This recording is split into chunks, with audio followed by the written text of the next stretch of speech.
Tomorrow, October 1st, is the 11th annual World College Radio Day. This is the biggest Yeah. day of the year for college radio. And joining Ben and I on the show right now are three very special people to talk about it with us.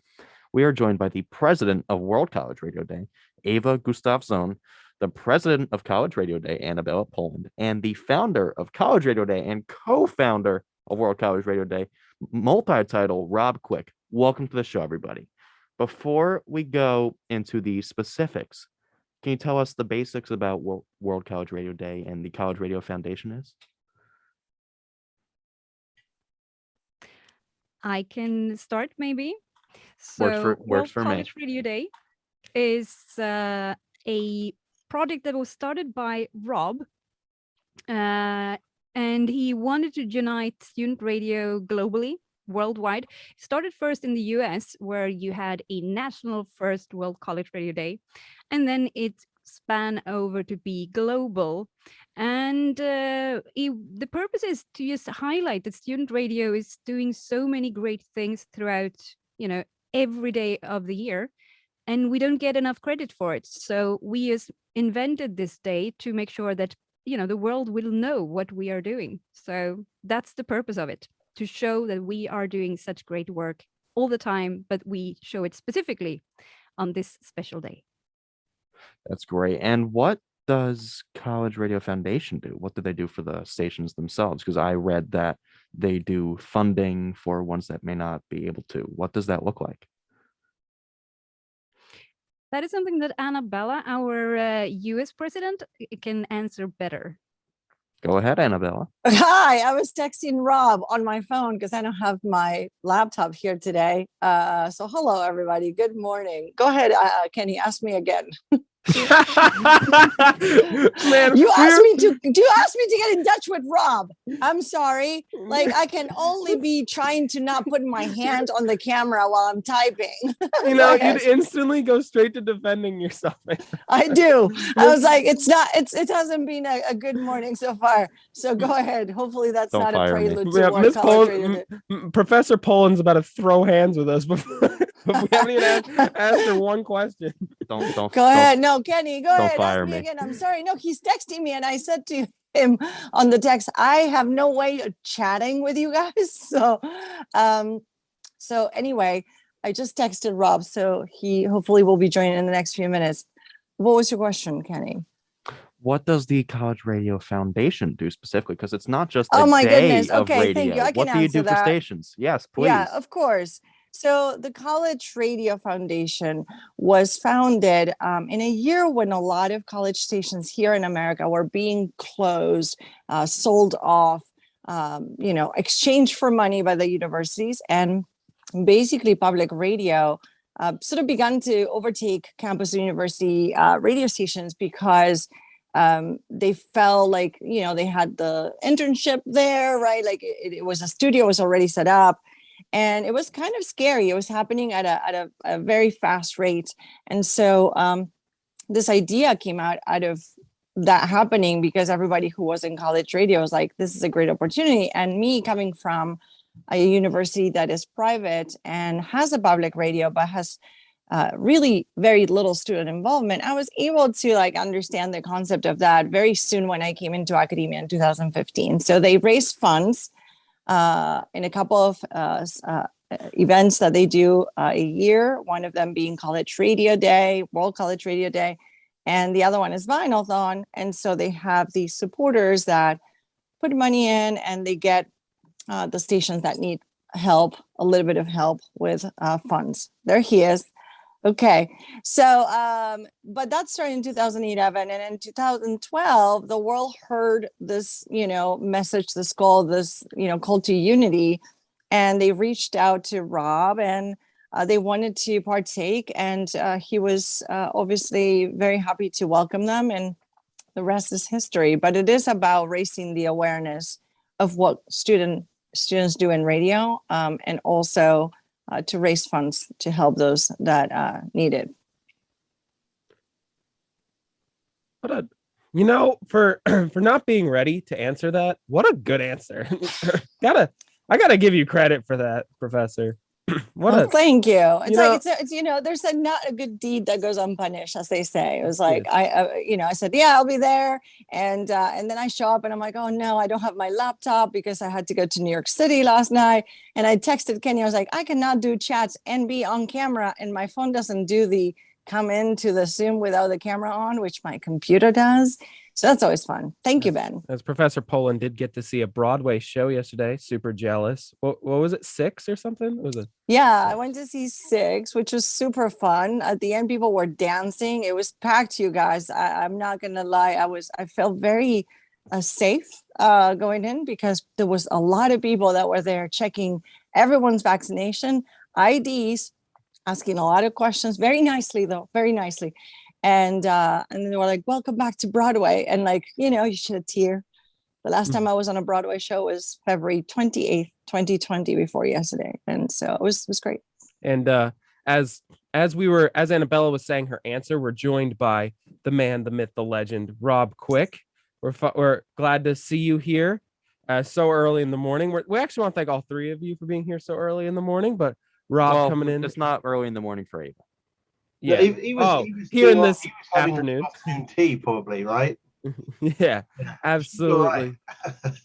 Rob, can I ask you something? I can only assume That's the point of this, Ben. there was. Oh yeah, I'm Ben.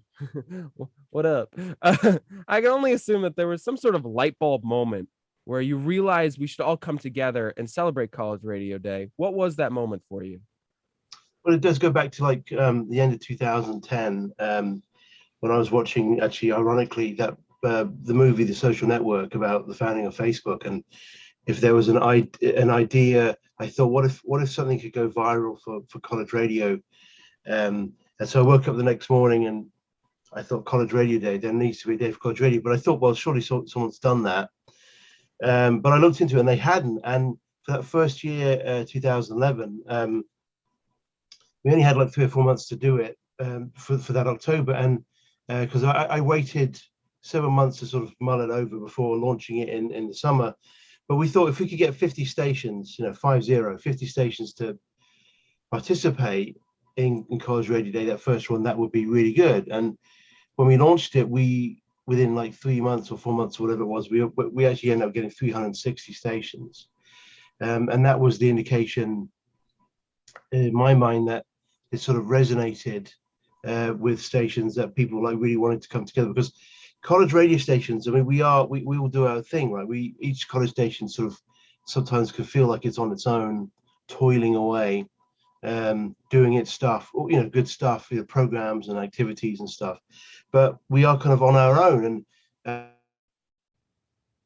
kind of feel like we can come together, that we are united, even though we're doing our own thing. There should be a day that we can come together and we can really feel like, hey, across the country and now the world, there's a lot of us. There's a lot of stations that do this, over 600 actually. So that was a sense of sort of uniting people, and it, obviously it sort of caught on, and we've had, in the course of World College Radio Day now, well over 1,000 stations have registered and participated in 57 countries. So it's really been good, And yeah, and you guys, it all started with just asking for 50 stations to join you, and now you guys spread across 6 continents. Antarctica, way to not join the party. And you guys are over 670 stations, I believe, are around the world, 57 countries. Could you, either of the three of you, believe that could expand so much? And like, how do you guys think it got to this point? This is for all of you. Well, I mean, last year, like Rob was like, Anabella, no, not last year. I'm sorry. Last year was really terrible. The year before, 2019, Rob calls me and he goes, that's it. I decided, I priced it out. We're going to go to Antarctica. Join me and Lori. And I was like, what? And I'm thinking, okay, that sounds extreme. But then Rob, wasn't that like crazy expensive? Yeah. So this idea of like Antarctica being the only continent without a college radio station, the idea was that we and do a pop-up station, so we could say that every was participating, every continent. And the flight alone from that place in Argentina at the very bottom, Ushuaia. was $10,000 just to get that flight to McMurdo Sound, whatever it is. Please tell me that was round trip. Yes, well, yeah, I think it was round. And then, well, obviously we don't have that kind of money, but it was a fun thing. But Eva, we met and we have this friendship now because of World College Radio Day, don't we? Do you remember your first memory? Oh yeah, I remember the first email that we got from you in 2011 about this project about connecting radio stations. And I think for us, it was such a, done deal. There were no hesitations in any way, because this was a way of connecting with other stations. If I paint a picture of the Nordic countries where I'm in Sweden, but if I, bring in my neighboring countries, there isn't that many student radio stations around. We have 13 in Sweden. The other ones have roughly 10 among them, and we are 5 countries. So we have very few stations. So for us, it means a lot to be able to reach out further and not feel so isolated up here in the north. But there are, because even though student radio and campus radio and, college radio in a way work a bit different, we still struggle with the same issues and we have the same passions. So we share so much, and to actually be able to connect with these people means so much. And sometimes we also have the honor to actually meet physically, and that has been so giving so much to the participants, but also that we can bring with us home and share the enthusiasm and the knowledge. So it has been really good in that sense. And yesterday we had a Discord meetup with participating stations that we just we just gave out a notice that we're meeting here. Here's the link. And so much people came and were so happy to meet. First they were a bit scared and silent, and then you couldn't get them to stop talking. Yeah, we had to be like, we have College Radio Day to prepare for. I have a lot of interviews to cut still for you guys. So keep chatting. We'll answer the chats. And it was kind of like, it felt for you guys, you may have seen it, Kenny. I invited you guys to come. It felt like that day when we had the fair at MSU, the Discord chat kind of blew up. And my phone kept notifying so-and-so has joined. So, and you're like, my dear goodness, like, how am I going to deal with all of these, people asking questions? So it was a good thing. But I think that the idea that they can communicate now all the time, because before it was left to, emails and, you guys leave and other people come in and it's never the same person. So yeah. It's crazy. crazy. And I finally got a face on a person that I've been having email contacts with for 10 years when Brad from Kuala Lumpur suddenly just logged on. I was like, there you are from Malaysia. You're so at far 4 away from a.m. me, but yet super close. Yeah. That's awesome. Yeah, 4 a.m. his time, joins us on the Discord. Felt like this was like a call to like come in. And I was like, I love you. You're awesome. You're committed to this. So, but yeah, it was fun. And that's an interesting point in that you're so far away from each other, all of you. I mean, Eva, you're nearly 4,000 miles or 6,400 kilometers for you away. Look at you with your metric. Hey, I did my research. He definitely didn't do the math at 1 a.m. last night. I did it at 11 p.m. for your information. Oh, I'm so sorry. Which is just about a tad off. 5 a.m. for her, I think. Yeah. That's right. And that you're 1:48 p.m. for you right now. It might be 7 hours. I don't remember. Anyway, you're in Gothenburg, Sweden. What is different in Swedish radio?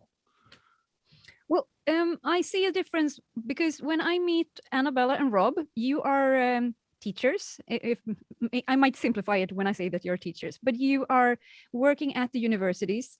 Student radio in Sweden and the Nordics are run by the students themselves. It's volunteer organizations where university students meet up and take care of the business themselves. It often means that we have less money and we do more or less everything for free, and we just try to make things working. So I think that's the biggest difference. But the radio we produce, that is the same. We use the same tools, the same mics. Yeah, it is very the same, I would say. Yeah, I mean, I was going to say we are also, except for the faculty advisor, all volunteer, right? We talked about that, and we get a budget to have the operation running, right? But just basically do that. There's a handful of private universities that do allow for some sort of compensation for the students. And there are some that have a model that brings classes in, but that's never great, right? Because we all know as educators that you can get an A, but you can also get the F student. So like I like that this is volunteer because it really truly brings people who want to do this and they want to learn the craft and they're seriously committed to it. So that makes my heart sing.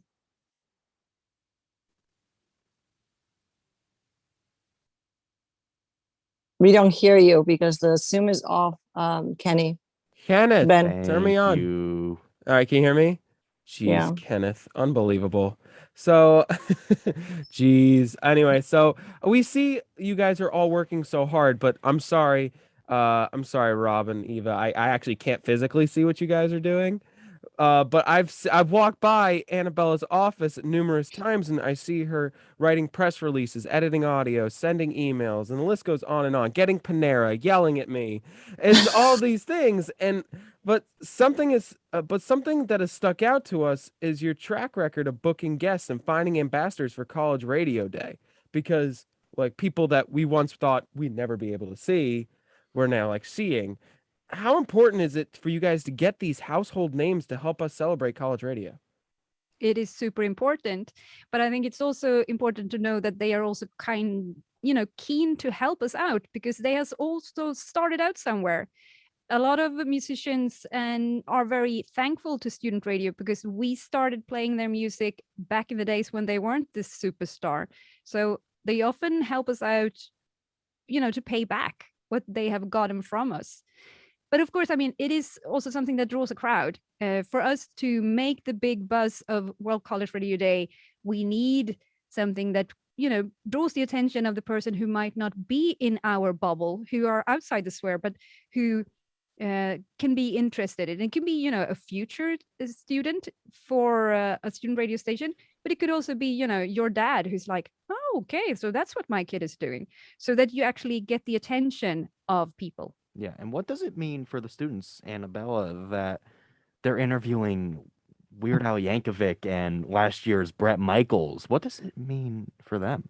I know I'd be thrilled. I know, like Kenny, you probably, you haven't gotten your person yet, but there's a few students at the station that have. And I'll tell you what happened yesterday, and then Ben can share his experience with some of the folks he interviewed. But yesterday we had one of those, like, people are finally seeing the sort of like movement into the World College Radio Day, because we all sort of suddenly it's like, they're doing the resurrection, and then suddenly that heart comes alive. That's how it feels like, the Discord and everybody tweeting and sharing their schedules, which is so lovely. That was not there at the beginning of September. But yesterday, after they saw a lot of press and a lot of tweets, Laura Jane Grace of Against Me agreed to do an interview that we had asked for quite some time.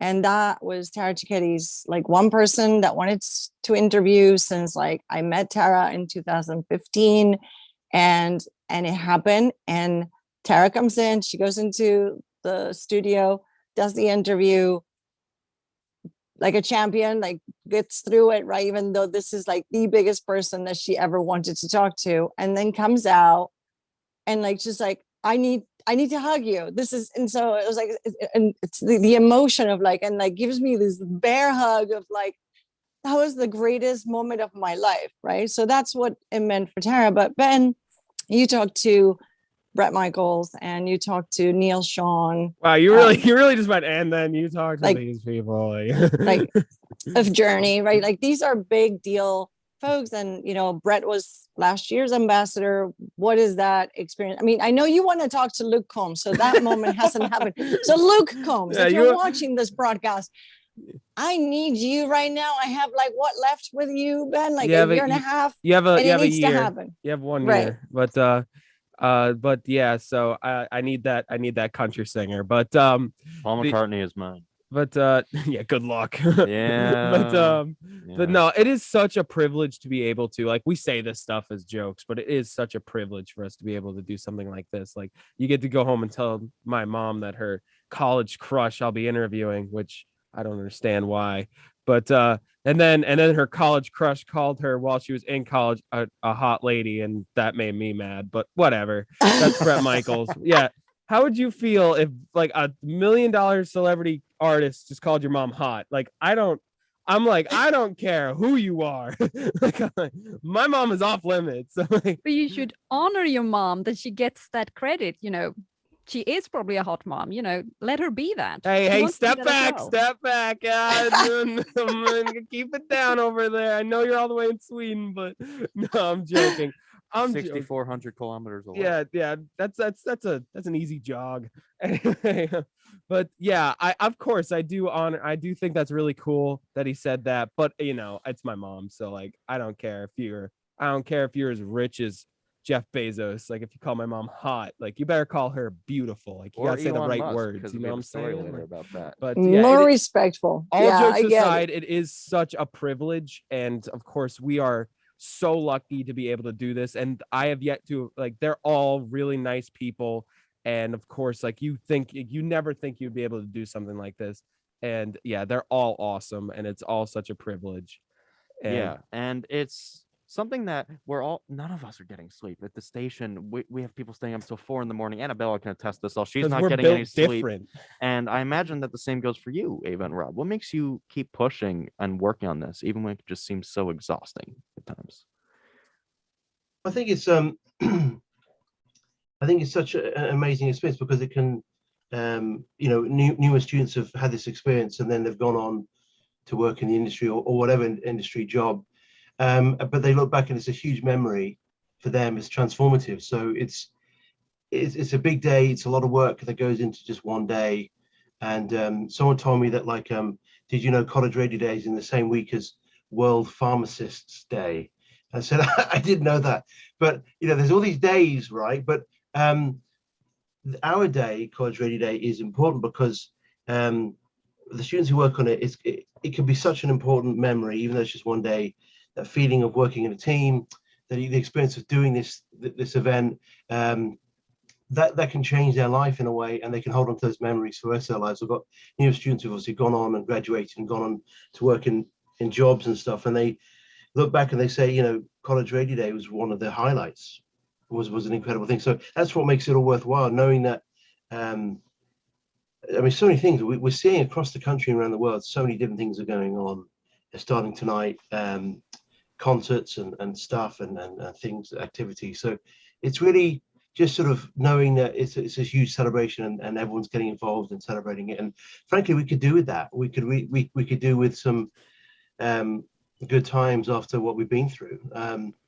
It's been a really kind of, when you think about it, we were sort of really clobbered the last 18 months because of the pandemic, and obviously we're not really out of it yet, but there's just this sort of like this pressure valve sort of effect of students actually, like, and we've heard this about this week. I don't know whether Ava you've heard this as well, that students are like, and college stations are using this event to sort of say, hey, we are using this event to sort of get back into the studio or to get back into doing things as we used to do with them. So it's particularly in this difficult time, it's really been something to look forward to, a good thing. Yeah, and all three of you guys are all, of course, huge representatives of this day and all of the work you guys have done and all the things that led you to this point.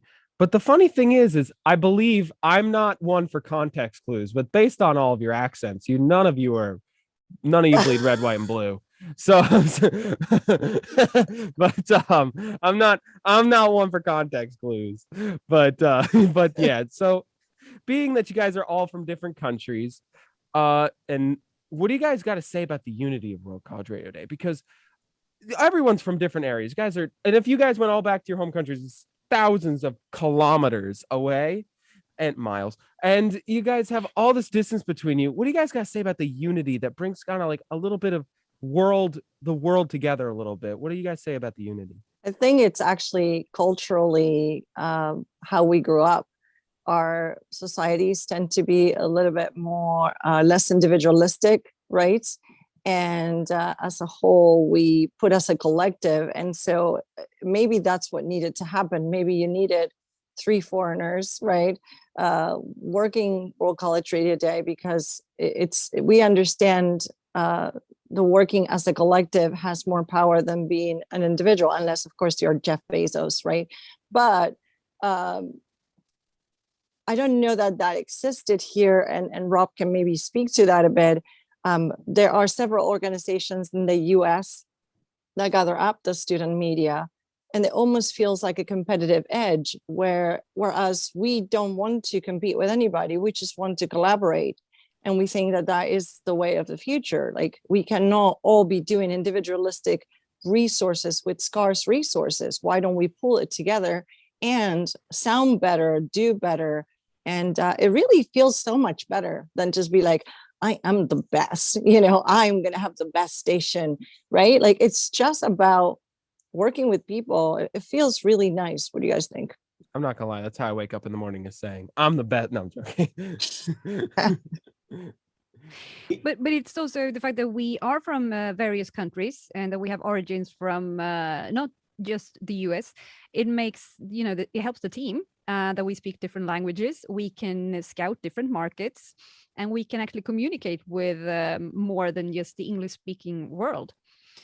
From me in Sweden, I mean, we're very used to collaborating, within the European Union, but also in the Nordic countries. But I can confess that we also have blind spots, parts of the world that we seldom think of. And I think this is a really good day to actually to remember, how big the world is, and that it's easy to connect us. It is so easy.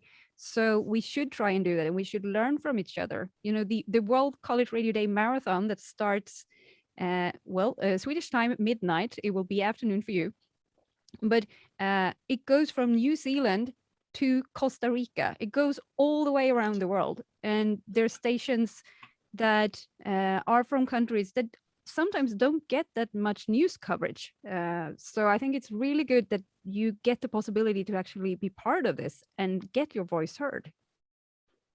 Yeah, and it's really amazing that we can all get our voices heard, and especially how it's been so difficult to keep all this going throughout this time. And I'm repping the shirt right now. We've all been preaching our motto for the year that college radio is resilient radio. Why do you see that this is true for college radio?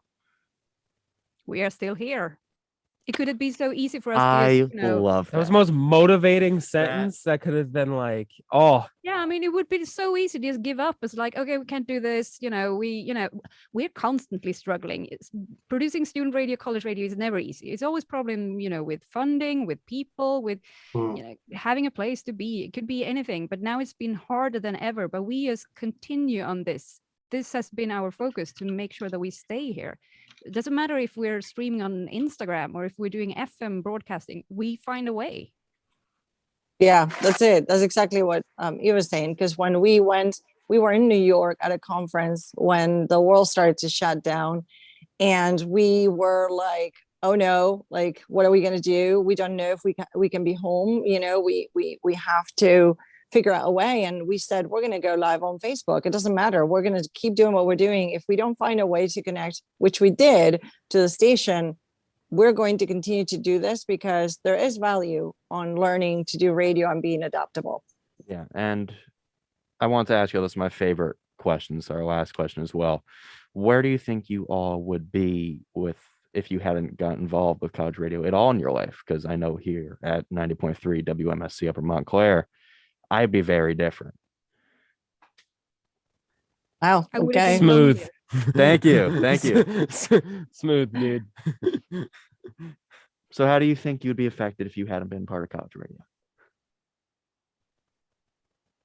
Good question. I mean, for me, college radio changed my life, because the picture behind me is Oxford University, and it was when I was a student at Oxford that we had the idea. I didn't have the idea myself, but the group of students that I was with had the idea to set up the first ever college radio station in the UK on FM. It was the first ever one, and we'd never had a college station in the UK before.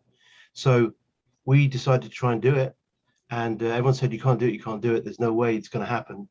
And we found a way to make it happen. Because sometimes when you tell students it's not going to happen, it just motivates them to find a way, right, to make it happen. So we launched the first ever FM student radio station in the UK at Oxford University, and I was the first person on air launching that FM station, and it changed my life. And you know, I was like, I can't believe this. You know, here we are. I've got this outlet, this broadcasting to Oxford, the actual city of Oxford in England. And for me, I just thought, wow, it gave the students a voice. We felt as if we were finally being heard. It gave us a platform. And for me, that did change my life. I mean, I've worked in college radio, or radio anyway, certainly ever since then, going back to 1993. So it's been transformative for me. I can't imagine what my life would be like without it, because it was such a life-changing experience for me. I don't know what the others would say. Annabella, I actually Eva. feel that there was no option. I mean, when I was a kid, I recorded fake radio shows on cassette tapes in my parents' house. I think there was never an option of not doing radio. It has always been, you know, that is it. Annabella, you're left. I'm last. So I much mean, you're pressure. done. You got to answer the question. Yeah. So if there was no college radio, I would probably still be, you know, working on getting some of the talent for other shows, whether it was at Sirius XM or some other place. I imagine at this point I'd probably be in Spotify or something like that. But what I found, I knew that I wanted to do college. I wanted to do academia. That was like what I wanted to end my career with, giving back, right? Because that's what it's about. And people ask me, why would you give your life, you know, sort of like back, and like, just why would you not continue to do what you've done and that you did well? And I cannot tell you, I've done quite a bit of things: television, radio, foreign correspondent. There is nothing like seeing someone's trajectory from when they come into the station till the end and they walk across that stage. Like, I'm serious. Like, there is nothing. I don't care if I got the biggest gets, right? Like, I was trying to get Paul Iron Maiden McCartney. for like 15 years and they finally got it. There's nothing that compares to that joy that it brings me to be a front row witness to your journey in college radio. And even though I didn't get an opportunity to be in my college station because it's run by dinosaurs, sorry, love you guys, like, I get to be in it now, and that's what matters. Thank you, all of you, for not only being part of this interview, but setting up this whole thing and losing dozens and dozens and dozens of hours of sleep in doing so. I look forward to it. It's going to be great, and I am looking forward to the 12th annual. I won't be a part of it, but I'm going to listen all day. I'm going to stay awake the entire time, listen all 24 hours. Thank you all again, and we are going to jump to a quick break. This is a feature about college radio.